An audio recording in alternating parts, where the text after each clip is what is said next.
তো ভাই লোক অক্ষয় কুমারের ভূত বাংলার টিজার ফাইনালি রিলিজ হয়ে গেছে।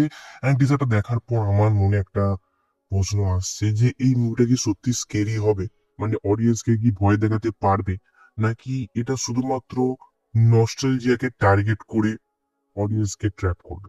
ওয়েল, এটা নিয়ে আমরা ডেফিনেটলি শেষে কথা বলবো, বাট প্রথমে যদি টিজারটা নিয়ে কথা বলি, যখন অক্ষয় কুমার, প্রিয়াদর্শন, রাজপাল যাদব, পরেশ রাওয়ালের মতো লেজেন্ডসরা একটাই প্রজেক্টে আসে, তখন অটোমেটিক আমাদের এক্সপেকটেশন বেড়ে যায়। আর এই টিজারটা সেই এক্সপেকটেশনটাকে একেবারেই ছোট করেনি, উপরন্তু বলতে গেলে এই টিজারটা সেই এক্সপেকটেশনটাকে আরো বাড়িয়ে দিচ্ছে, এই মুভিটার জন্য আরো এক্সাইটেড করে দিচ্ছে। তো এই টিজারের হরার দিক নিয়ে একটু পরে কথা বলছি, বাট প্রথমে যদি কমেডির দিকে আসি, তো এর আগে অক্ষয় কুমার আর প্রিয়দর্শন যতগুলো কোল্যাব করেছে, তার ভেতর জাস্ট একটা মুভি তুমি দেখো এন্ড সেখানে অক্ষয় কুমারের পারফরমেন্স নোটিস করে। ইয়েস, যখন উনি কমেডি আফতারে আসেন, তখন জাস্ট কম্পিটিশনে শেষ করে দেয়। ইয়েস, মানে কেউ অক্ষয় কুমারকে কমেডিতে হাতে পারবে না। মানে ওনার মতো নিখুঁত, ওনার মতো পারফেক্ট কমেডি আজ অব্দি কেউ করতে পারেনি, আর ভবিষ্যতে কেউ করতে পারবেন না। ইয়েস, এন্ড যখন অক্ষয় কুমার প্রিয়দর্শনের হাতে গিয়ে পড়ে না, ওনার ভেতরে একটা আলাদা এনার্জি, একটা আলাদা এনজয়মেন্ট আমরা দেখতে পাই। আর প্রিয়দর্শনী একমাত্র ডাইরেক্টর যে অক্ষয় কুমার ভেতর থেকে ওই হারামিপনা, মানে ওই বদমাইশ আফতারটা বার করে নিয়ে আসতে পারে মুভির ভেতর। ইয়েস, এছাড়া আর কোনো ডাইরেক্টর কিন্তু অক্ষয় কুমার ভেতর থেকে ওই ম্যাজিকটা, ওই মানে কি বলবো, মজাটা বার করে নিয়ে আসতে পারে না। ঠিক আছে, আর এই টিজারের ভেতর ওই অক্ষয় কুমারের সাথে পরেশ রাওয়ালের সিনটা ভাই যতবার আমি দেখেছি ততবার আমার হাসি পেয়েছি। ইয়েস, ওটাই টিজারের পিক মোমেন্ট ভাই।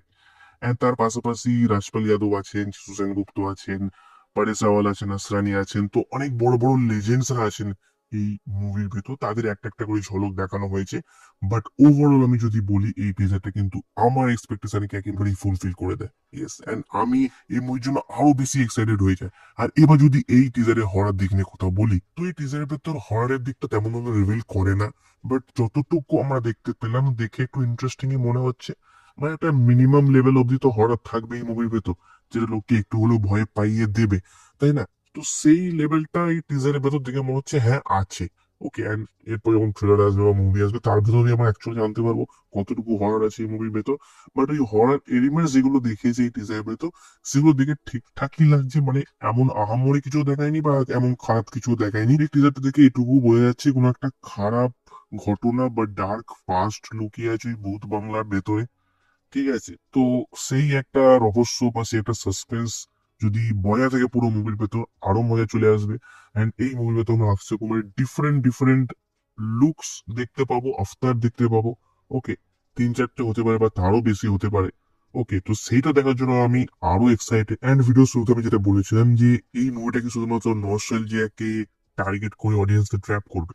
তো সোজা কথা বলতে গেলে, তুমি যদি স্টার কাস্ট দেখো, এই টিজারের ভেতর যে জায়গাগুলো দেখানো হয়েছে, সেগুলো অ্যাকচুয়ালি কিন্তু সিমিলার সেই বুলবুলিয়া মুভির সাথে। ইয়েস, যেটা 2007 এসেছে। ওকে, তো সেদিক থেকে দেখতে গেলে ডেফিনেটলি একটা নস্টালজিয়া তো ওয়ার্ক করবে, তাই না? নস্টালজিয়ার চক্করে পড়ে মানুষ এই মুভিটা দেখতে যাবে। বাট আমরা চাই অ্যাকচুয়াল কন্টেন্ট।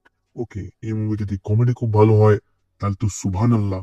আর যদি হরর দিকটাও খুব ভালো হয়, তাহলে তো মাশাআল্লাহ। মানে বুঝতে পারছো, পুরো মজা চলে আসবে। আর অক্ষয় কুমার একটা গ্র্যান্ড কামব্যাকও হয়ে যাবে। আর এই ভূত বাংলা ট্রেলারের জন্য আমি এগারলি ওয়েট করে থাকবো।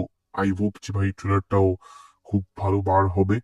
এন্ড তোমার কেমন লাগলো এই ভূত বাংলার টিজারটা? তোমার কি মনে হয় যে নস্টালজিয়াকে ইউজ করে অডিয়েন্স কে শুধুমাত্র থিয়েটার টেনে নিয়ে আসবে এই মুভিটা, নাকি এর ভেতর অ্যাকচুয়াল কন্টেন্টও থাকবে? তুমি তোমার মতামত অফকোর্স কমেন্টে জানাতে পারো। বাকি আমি কথা বলেছি ধুরন্ধর 2 এর ট্রেলারটা নিয়েও। সো তুমি চাও কি আমার সেই ভিডিওটাকে চেক আউট করতে পারো, তোমার সাথে আবার ঠিক সেই ভিডিওতে। So by.